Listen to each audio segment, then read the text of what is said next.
Hi, and welcome to the fifth episode of Road to 2000 OTB. We're playing against a 1500 and we're the white pieces.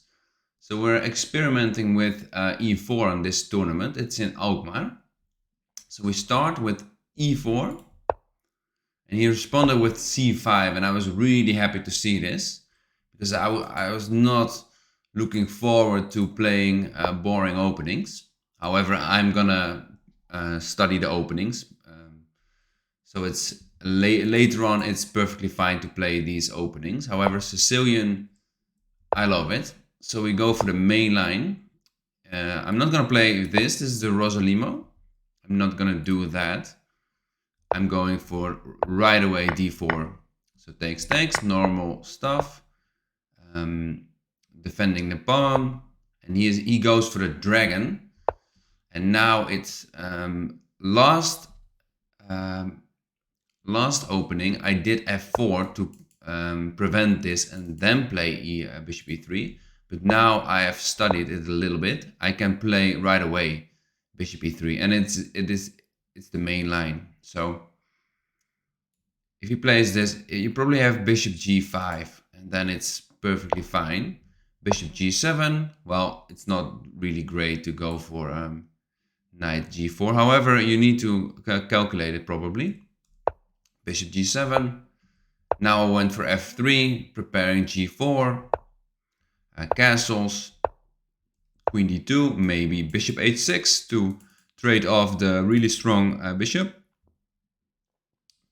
Yeah, especially when I would castle queenside, it's a really strong piece. So d6.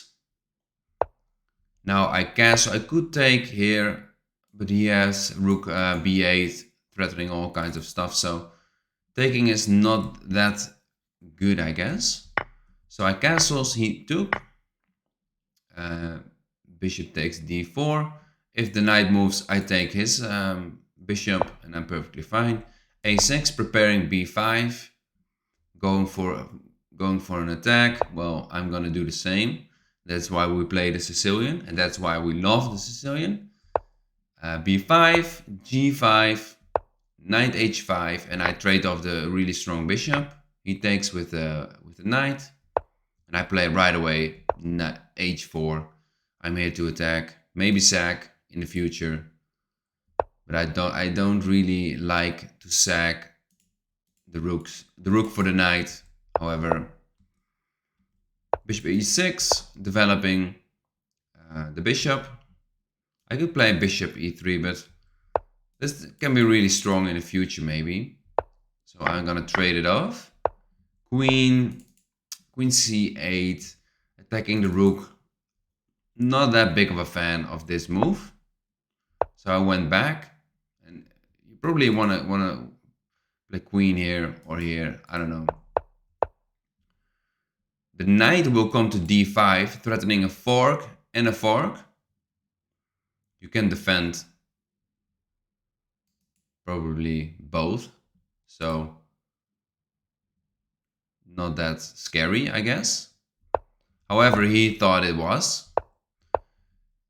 My plan was to move this knight to f4 and then play h5. And if you take, we can trade, and this is completely winning if that happens in the game.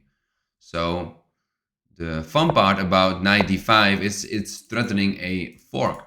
So you need to deal with that. Rook b8, nice move. However, now the engine does not really love it. However, I do. Maybe first push h5. We can show it a little bit. King b1, f4. It's also not that bad. It's a clear plan, so I'm gonna play h5. However, he played queen c4. Kind of annoying, so I played b3. King b1 was also a perfectly fine move, but b3 goes with tempo. Now he has queen c5, going for here for a check, but it doesn't do anything. So I'm not really scared of this check. So However, the queen c5 is attacking the g5 pawn. And I was like, this is gonna be really slow. Maybe if I do that, maybe he has this move. Well, also not great. So I thought I'm gonna gambit this pawn. Because if you take, I have in the future this I can take. So he grabbed pretty quick the pawn. And if you see the engine bar, it's going up. And I thought it was, you must be a madman to grab this pawn. It's clearly poisoned. So I took this pawn. The engine prefers this. However, I took first, then I played it. So now my attack is going really strong. He's threatening mating 1. You can do something about it.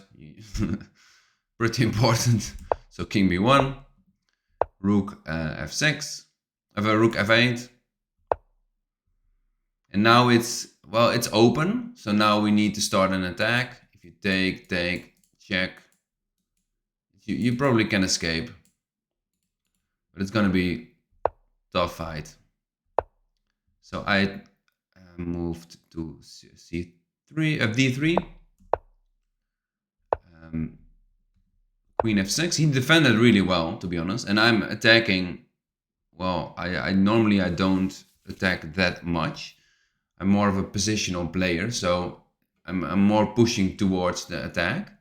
So it can be a little bit soft. King f7 really is a strong move. If I take, maybe even, you need to trade queens and not that pretty. Maybe even equal. And it's really hard to play. This, maybe you thread this. You can, it's not great. So this pawn is not gonna take it. I want to break everything open. He's defending really well. Now I have even f5. Just going all out here. It's really difficult to see. Now I played e5, attacking the queen, attacking the queen again, attacking the queen again. So I'm just moving. The attack was on the h file, and now I'm moving towards the center where the king is. So really love those kind of sequence. Now he played a really nice move. If I take, you take, we trade. And I cannot sag because you will take back. So it's really nice defending from my opponent. Queen h3, best move. Centralizing my queen a little bit more. The queen is hanging, so the queen needs to move. Now I took. If you take with the queen, it's probably completely losing. So you need to take with the pawn. And I made here a little bit of a blunder. The best move, knight b4. It was a really difficult position. Knight b4, queen c5. Knight takes it and going for this pawn. And then you go for this pawn and he can start an attack on his own. It's a really tough position. So I went for a little bit sneaky trap to prepare queen d2. And then this check to lose the queen. He played really fast this move. Not really. I can trade. You can take with the rook. I'm coming in and win 2 pawns. So you need to take with the queen. And now I have a little bit of a tactic. Rook takes g6. If you take, obviously check, and you're gonna lose. So he went back. I went back. I don't want to trade any kind of pieces. Still don't want to trade any kind of pieces. Now I'm going for the check. King d8. And now he's kind of crumbling. It was a really long match. I have like 3-4 minutes on the clock. So I played queen h1, going for checks. He played queen h7. I went with queen d5, centralizing my queen, attacking the rook, attacking all kinds of stuff. If you move the knight, check. If you move whatever, if you don't defend this, I take this. I've still a check in store. So he played. He probably tried to cocoon as much as he can. So he defends all his pieces. And now I try to be. I would play for this move. You cannot take, and I'm threatening a fork. However, it's a little bit too fancy of a move. So I played knight b4 with the same idea. And now it's not hanging, so that's nice. He played queen to f2, attacking my rook. And well, I can take this check, but this is also hanging with check. So it's really difficult. So I went for the easy way, rook h1. Now I'm threatening this check. If you go up, now I have this with check. So it's really natural attacking move. He tried to defend a trade off queens. And this is hanging, so I can kind of itchy. Check. Rook takes. Now I can take this. So I'm already winning. However, there's maybe a perpetual, but I calculated this. Check. Check. c3. Check. And now I block with the knight.